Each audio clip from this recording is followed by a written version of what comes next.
Hello and welcome to the Mentor Mom YouTube channel. I'm Jill and I'm the Mentor Mom.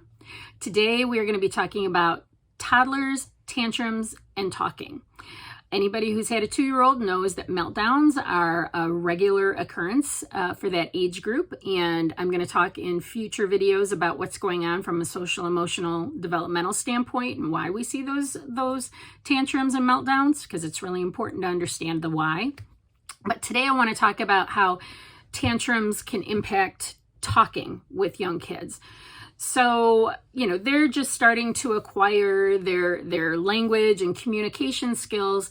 And what happens sometimes is they end up using those tantrums as a way to express their wants and needs.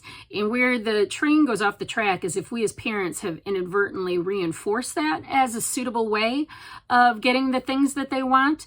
We really want to try to figure out how to start to diminish the frequency of the tantrums, especially as they're growing, so that they can learn that emotional regulation and be prepared for, school later on down the road.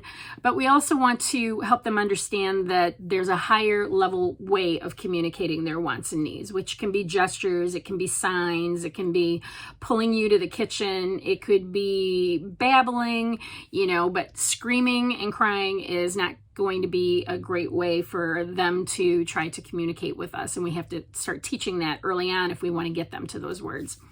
So what do we do to try to diminish those tantrums? The thing that I always tell parents is we want to focus on, I like to talk a lot about energy, right? We want to give energy to the behaviors that we want from our young kids, and we want to give little energy to the behaviors that we don't. Okay, so when they escalate and go up, then we want to come down. A lot of times that in and of itself is enough for kids to sometimes start to emotionally regulate and try to match our energy. You've probably noticed the more you scream, the more they scream, right? That doesn't work very well. So we want to take our energy down in that moment while they're screaming.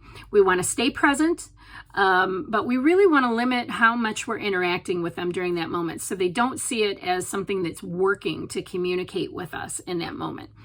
And then when they finally do calm down, which for a toddler, you could be in between screams, that's when we re-engage. Hey, there's my sweet boy. Let's try this again. Let's go to the kitchen and see what it was you wanted for snack.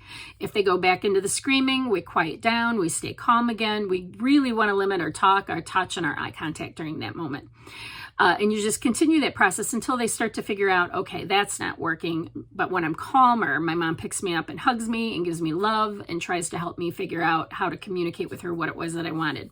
The bonus of using this technique as well is you're also teaching them how you take care of yourself, that you're not interacting with kids who are screaming at you when they don't get what they want, and that when they're calm, you will engage. That's something that they will internalize and remember later on as they start interacting with more peers and more adults, even later on in the work environment. My mom never let me scream at her. I shouldn't let this person scream at me. I'm going to calmly walk away.